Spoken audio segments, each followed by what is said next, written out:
네, 여러분 반갑습니다. 히키남이에요. 네, 모처럼 시간이 남아서 이렇게 다시 찾아왔습니다.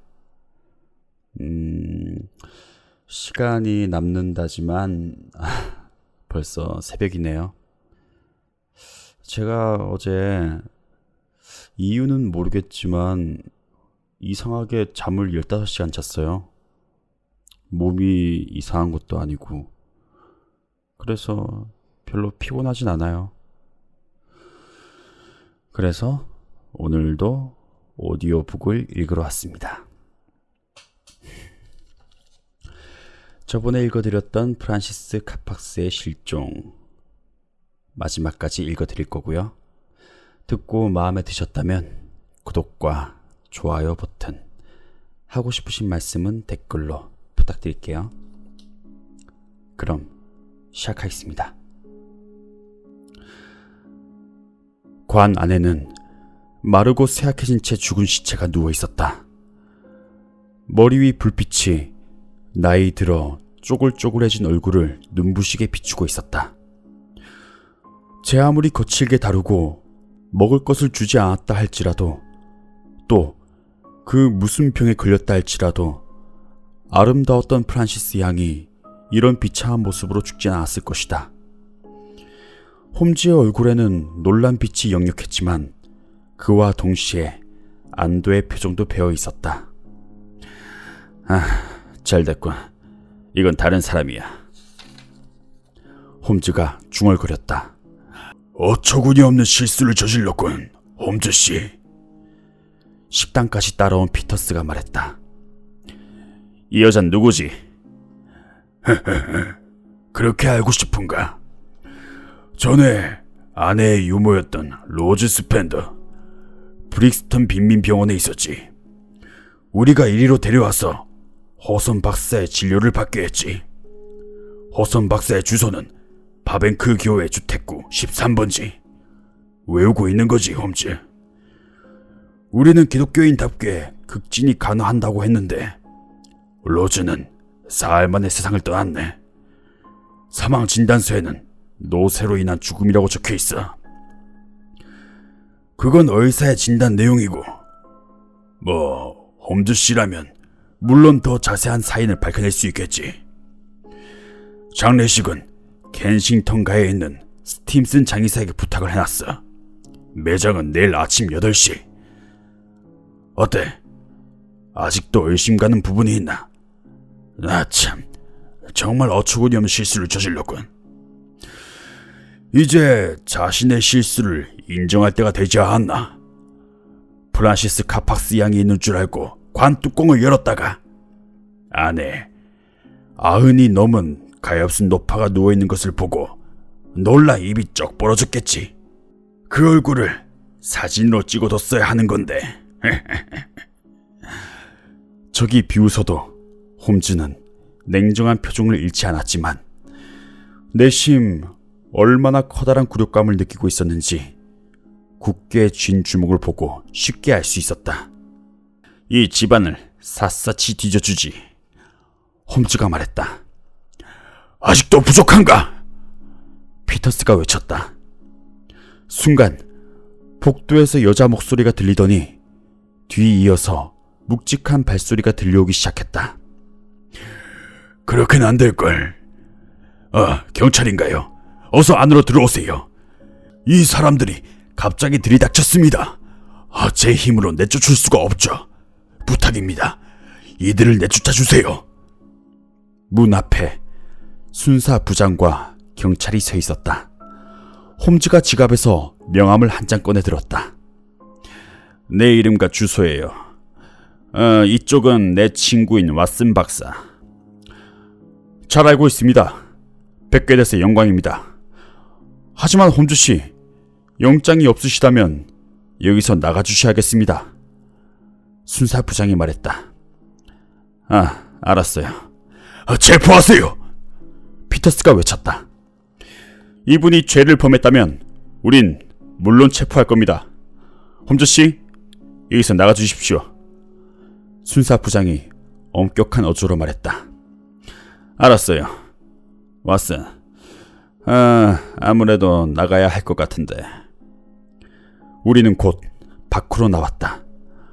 홈즈는 변함없이 냉정한 표정을 유지하고 있었지만 난 치밀어 오르는 분노와 굴욕감을 참을 수가 없었다. 순사 부장이 우리 뒤를 따라 나왔다. 죄송합니다, 홈즈 씨. 하지만 법을 어길 수는 없습니다. 알고 있어요. 그게 당신들 일이니까. 그럴 만한 이유가 있어서 이 집에 들어갔으리란 잘 알고 있습니다.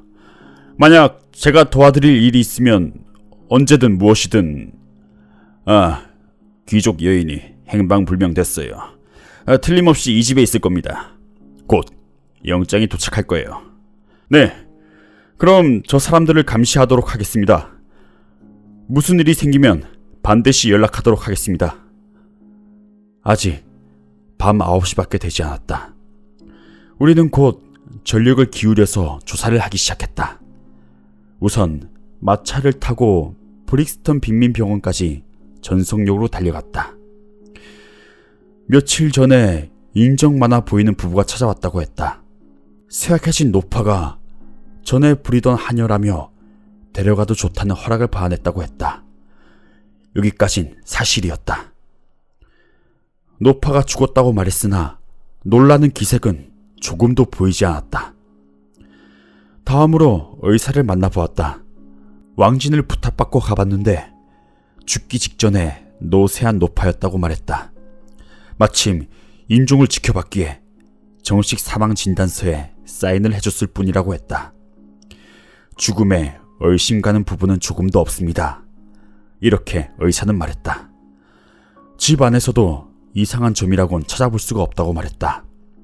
단, 그 정도 신분임에 불구하고 집에 부리는 하인이 한 명도 없다는 점이 눈에 띄었을 뿐이라고 했다. 의사에게 들을 수 있는 말은 그게 전부였다. 마지막으로 런던 경시청에 찾아가 보았다. 영장을 발부받으려면 절차를 밟아야 했기 때문에 조금 늦어지는 건 어쩔 수 없는 일이라고 했다. 내일 아침이나 돼야 치안 판사의 사인을 받을 수 있다는 것이었다. 내일 아침 9시에 홈즈와 레스트레이드 경감이 함께 찾아오면 영장에 사인을 하는 것을 확인할 수 있을 것이라고 말했다. 이렇게 하루가 지났다. 밤 12시 가까운 시각에 그 순사 부장이 우릴 찾아왔다. 크고 어두운 집의 창문이 여기저기서 불빛을 번쩍번쩍거리는 것이 보였지만 드나든 사람은 아무도 없었다는 것이었다. 우리는 그저 가만히 앉아서 날이 밝기만을 기다리는 수밖에 없었다. 초조한 마음 때문인지 홈즈는 아무런 말도 하지 않았다. 불안한 마음 때문에 잠도 오질 않는 모양이었다.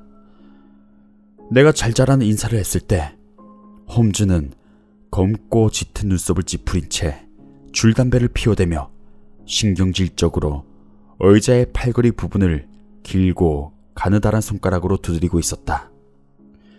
그는 그렇게 앉아서 여러 가지 각도에서 수수께끼를 풀어보려고 노력하는 것이었다. 밤중에 그가 집안을 돌아다니는 소리가 몇 번이고 들려왔다. 이튿날 아침 눈을 뜬과 거의 동시에 홈즈가 내 침실로 뛰어들었다. 잠옷을 입고 있긴 했지만 눈이 움푹 들어가고 얼굴이 창백한 것으로 봐서 어젯밤에 한잠도 자지 못한 듯하다. 이봐 왓슨, 장례식이 몇 시였더라? 8시 아니었나? 홈즈는 몇 번이고 확인하려 들었다. 벌써 7시 20분이야. 왜 진짜 그 생각을 못했을까? 신께서 주신 내 머리가 어떻게 됐었나봐. 자, 서둘러 주게. 죽느냐 사느냐, 사람 목숨이 달린 문제야. 살아날 확률은 100분의 1.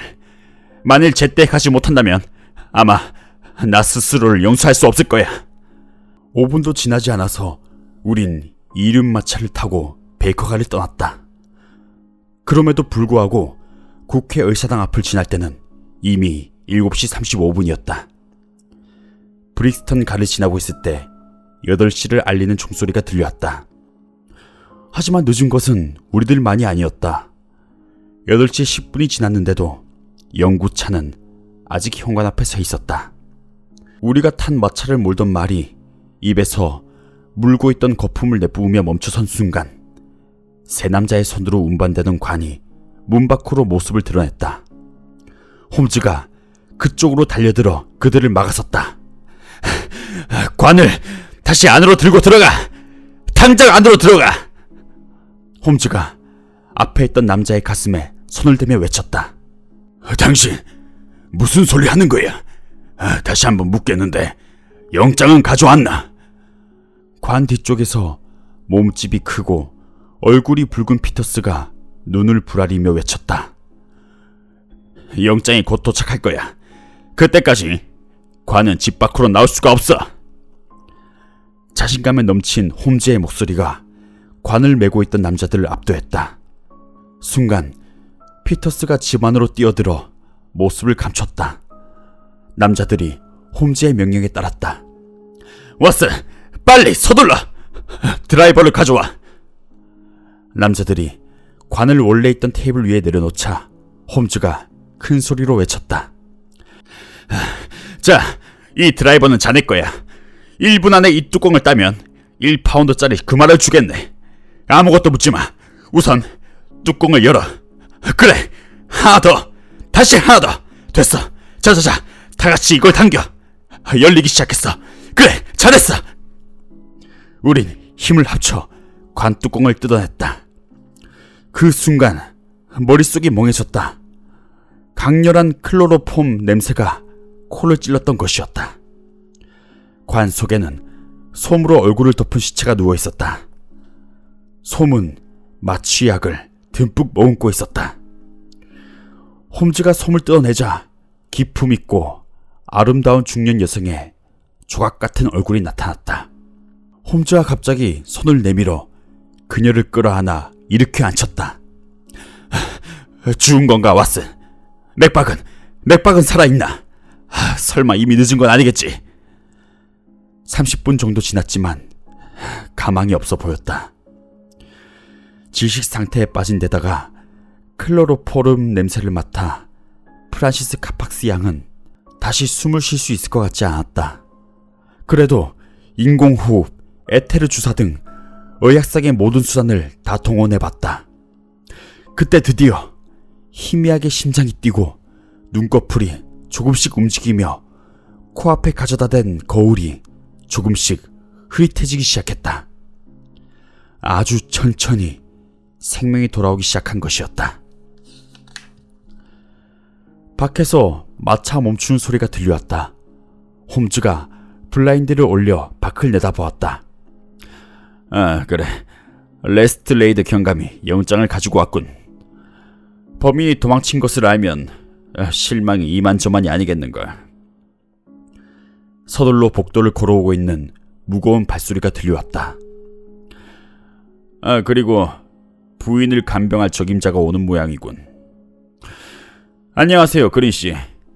프란시스 양을 가능한 한 빨리 데려가는 게 좋겠어요.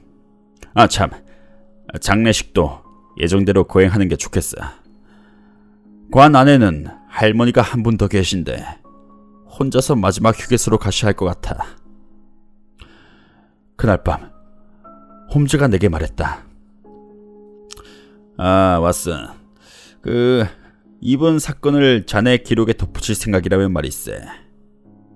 그건 제 아무리 뛰어난 머리를 가진 사람이라 할지라도 때론 그 회전이 둔해진다는 사실에 이해받게 되질 않을 거야. 그런 실수는 누구나 하는 법이지만 그것을 깨닫고 정정하는 사람이야말로 위대한 사람이라고 할 수 있지.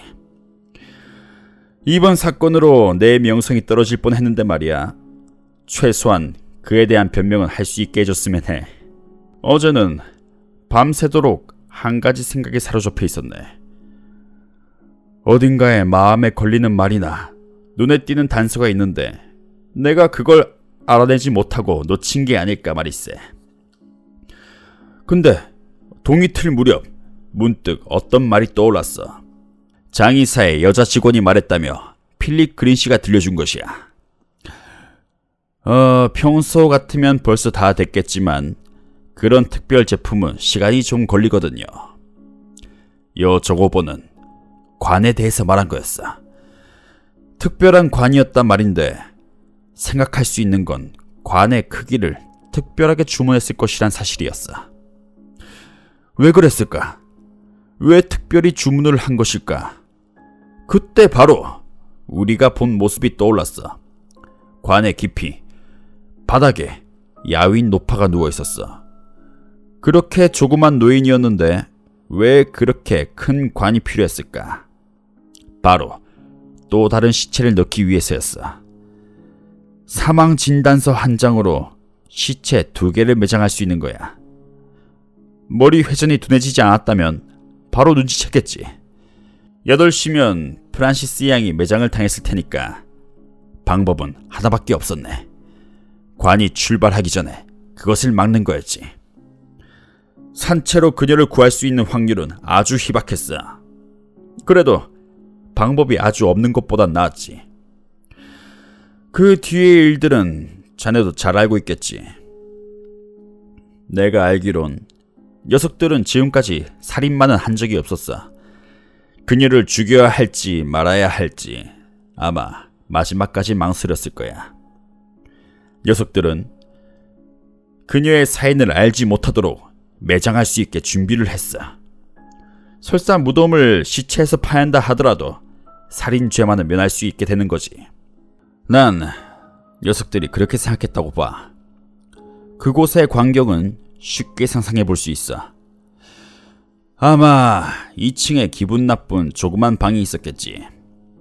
프란시스 양은 그 방에서 오랫동안 감금되어 있었을 거야. 녀석들이 그 방으로 억지로 들어가 억지로 그녀에게 클로로포름 냄새를 맡게 해서 그녀를 기절시켰을 거야. 그런 다음 아래층으로 데리고 내려와서 관에 넣은 다음 2번 다시 잠에서 깨어나지 못하도록 클로로포름을 뿌렸어. 뚜껑은 나사못으로 단단히 고정시키고. 정말 교묘한 수법이야. 범죄 기록 중에서도 이런 예는 찾아볼 수가 없어. 선교사 부부가 레스트레이드 경감의 소나기를 벗어난다면 언젠간 화려한 범죄를 저지르고 말 테야.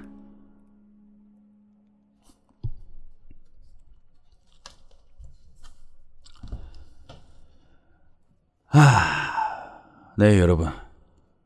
이것으로 프란시스 카팍스 양의 실종 끝까지 읽었고요. 지금 책 읽는 동안 이미 해가 떴습니다. 새벽이라 그런지 집중이 잘 안 된다고 해야 하나?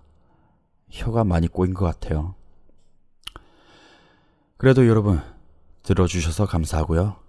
모두 잘 자요.